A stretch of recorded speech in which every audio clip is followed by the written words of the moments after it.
ನಮಸ್ತೆ ಫ್ರೆಂಡ್ಸ್, ಬನ್ನಿ ಇವತ್ತು ಮೊಟ್ಟೆ ಕೋಳಿ ಸಾಂಬಾರು ಹೇಗೆ ಮಾಡೋದಂತ ನೋಡ್ಕೊಳ್ಳೋಣ. ಸಾಂಬಾರು ಅಥವಾ ಗ್ರೇವಿ ಟೈಪೇ ಮಾಡಿದ್ವಿ ನಾವು. ಇದು ಮುದ್ದೆ ರೈಸ್ ಜೊತೆ ಎಲ್ಲ ತುಂಬ ಚೆನ್ನಾಗಿರುತ್ತೆ ಮತ್ತು ರೊಟ್ಟಿ ಚಪಾತಿ ಕೂಡ ಚೆನ್ನಾಗಿರುತ್ತೆ. ವಿಡಿಯೋ ಕೊನೆ ತನಕ ನೋಡಿ.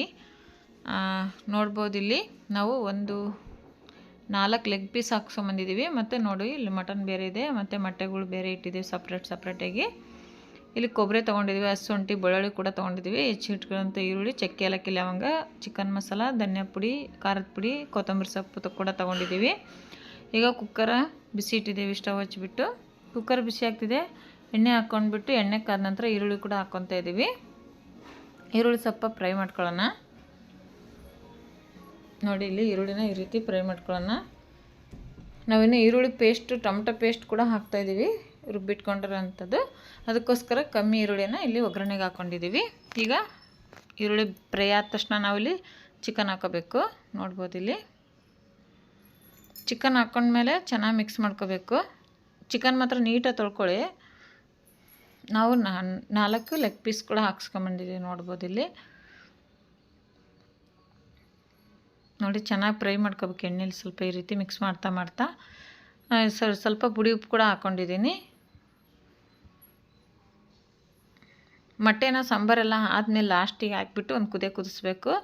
ಇವಾಗ ಮೊಟ್ಟೆ ಹಾಕಿ ಈ ಥರ ನಾವೇನಾರು ಮಿಕ್ಸ್ ಮಾಡಿದ್ವಿ ಅಂದರೆ ಮೊಟ್ಟೆಗಳೆಲ್ಲ ಒಡೆದೋಗ್ಬಿಡ್ತವೆ. ಕುಕ್ಕರ್ ಯಾಕೆ ಇಡಿಸ್ಲಿಲ್ಲ, ಸಣ್ಣದು ಅನ್ನಿಸ್ತು. ಅದಕ್ಕೆ ನಾವು ಬೇರೆ ಕುಕ್ಕರ್ಗೆ ಸ್ವಲ್ಪ ಟ್ರಾನ್ಸ್ಫರ್ ಮಾಡ್ಕೊತಾ ಇದ್ದೀನಿ. ನೋಡ್ಬೋದು ಇಲ್ಲಿ ಮತ್ತು ರುಬ್ಬಿರೋಂಥ ಈರುಳ್ಳಿ, ಅರಿಶಿನ ಪುಡಿ ಪೇಸ್ಟು, ನಾನು ಯಾವುದೇ ರೀತಿ ಮಸಾಲೆ ಏನೂ ಹಾಕಿಲ್ಲ. ಈರುಳ್ಳಿ ಅರಿಶಿನ ಪುಡಿ ಪೇಸ್ಟ್ ಕೂಡ ಹಾಕ್ಕೊತಾ ಇದ್ದೀನಿ. ಹಾಕೊಂಡ್ಮೇಲೆ ಅಷ್ಟೇ ಚೆನ್ನಾಗಿ ಮಿಕ್ಸ್ ಮಾಡ್ಕೋಬೇಕು. ಈ ರೀತಿ ನೋಡಿ ಚೆನ್ನಾಗಿ ಕುದಿ ಬರೋವರೆಗೂ ಮಿಕ್ಸ್ ಮಾಡ್ಕೋಬೇಕು. ಇವಾಗ ಖಾರದ ಪುಡಿ ಒಂದು 2 ಸ್ಪೂನಷ್ಟು ಹಾಕ್ಕೊಂಡಿದ್ದೀನಿ ನಾನು. ಖಾರ ಮೀಡಿಯಮ್ ಇದೆ, ಅದಕ್ಕೆ ನಾನು ಅಷ್ಟು ಹಾಕ್ಕೊಂಡಿದ್ದೀನಿ. ನೋಡ್ಕೊಂಬಿಟ್ಟು ಹಾಕ್ಕೊಳ್ಳಿ ಖಾರನ. ನೋಡಿ ಖಾರ ಹಾಕಿದ ಮೇಲೆ ಅಷ್ಟೇ ಚೆನ್ನಾಗಿ ಮಿಕ್ಸ್ ಮಾಡ್ಕೋಬೇಕು. ಇವಾಗ ನಾನು ಚಿಕನ್ ಮಸಾಲ ಕೂಡ ಹಾಕ್ಕೊಂಡಿದ್ದೀನಿ ಮತ್ತು ಧನಿಯಾ ಪುಡಿ ಚಿಕನ್ ಮಸಾಲ ಹಾಕ್ಕೊಂಡು ಚೆನ್ನಾಗಿ ಮಿಕ್ಸ್ ಮಾಡ್ಕೋಬೇಕು. ನೀವು ಚಿಕನ್ ಮಸಾಲ ಬೇಡ ಅಂದರೆ ಸ್ಕಿಪ್ ಕೂಡ ಮಾಡ್ಕೋಬೋದು. ನಾನು ಮಸಾಲನ ಹಾಕಿನಿ ಮತ್ತು ಚಿಕನ್ ಮಸಾಲ ಕೂಡ ಹಾಕಿದ್ದೀನಿ. ಇಲ್ಲಿ ನೋಡ್ಬೋದು ಸ್ವಲ್ಪ ನೀರು ಹಾಕಿದ ಮೇಲೆ ಇಲ್ಲಿ ಟೊಮೊಟೊ ಪೇಸ್ಟ್ ಹಾಕಿದ್ದೀನಿ ನಾನು. ಟೊಮೊಟೊ ಹಣ್ಣು ರುಬ್ಬಿರೋಂಥ ಪೇಸ್ಟು ಮತ್ತು ಕಾಯಿ ರುಬ್ಬಿರೋಂಥ ಪೇಸ್ಟ್ ಹಾಕಿಬಿಟ್ಟು ಚೆನ್ನಾಗಿ ಮಿಕ್ಸ್ ಮಾಡ್ಕೊಳ್ಬೇಕು. ನೀರು ಹಾಕ್ಕೊಂಬಿಟ್ಟು ನೀರು ನೋಡ್ಕೊಂಡು ಹಾಕ್ಕೊಳ್ಳಿ. ನಮಗೆ ಸಾಂಬಾರು ಗ್ರೇವಿ ಟೈಪ್ ಬರೋಕ್ಕೆ ಚೆನ್ನಾಗಿರುತ್ತೆ. ಈ ಥರ ಮೊಟ್ಟೆ ಕೋಳಿ ಸಾಂಬಾರು ಸ್ವಲ್ಪ ತಿಳಿವು ಇರಬಾರ್ದು, ಸ್ವಲ್ಪ ಗಟ್ಟಿ ತಿಕ್ನೆಸ್ಸೇ ಇರಬೇಕಿದು. ಇವಾಗ ಕಲ್ಲುಪ್ಪು ಆಲ್ರೆಡಿ ನಾನು ಪುಡಿ ಉಪ್ಪು ಹಾಕಿದ್ದೆ. ಇನ್ನೊಂದ್ಸತಿ ಕಲ್ಲುಪ್ಪು ಹಾಕ್ಬಿಟ್ಟು ಕಮ್ಮಿ ಅನ್ನಿಸ್ತು.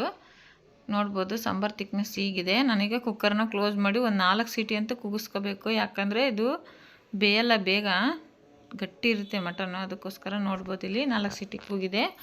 ಕುಕ್ಕರ್ ಓಪನ್ ಮಾಡಿ ತೋರಿಸ್ತಿದ್ದೀವಿ. ಈಗ ಮತ್ತೆ ಸ್ಟವ್ ಹಚ್ಚಿ ಕುದಿಯೋದಕ್ಕೆ ಕೂಡ ಇಡ್ತೀನಿ ನಾನು. ಕುದಿಯೋದಕ್ಕೆ ಇಟ್ಬಿಟ್ಟು ಈಗ ನಾವು ತೊಳೆದಿಟ್ಕೊಳ್ಬೇಕು ಮೊಟ್ಟೆಗಳ್ನ ನೀಟಾಗಿ. ಆ ಮೊಟ್ಟೆಗಳು ಸೇರಿಸ್ಕೊತಾ ಇದ್ದೀನಿ. ಮೊಟ್ಟೆಗಳು ಸೇರಿಸ್ಕೊಂಬಿಟ್ಟು ಅಷ್ಟೇ ಸ್ವಲ್ಪ ಕುದಿಸ್ಕೋಬೇಕು, ಮಿಕ್ಸ್ ಮಾಡಬಾರ್ದು. ಹಿಂಗೆ ಹಾಕ್ಬಿಟ್ಟು ಕುದಿಸ್ಕೊಂಡ್ಮೇಲೆ ನೋಡ್ಬೋದು ಇಲ್ಲಿ ಮೊಟ್ಟೆಗಳು ಕೂಡ ಚೆನ್ನಾಗಿ ಬೆಂದವೆ.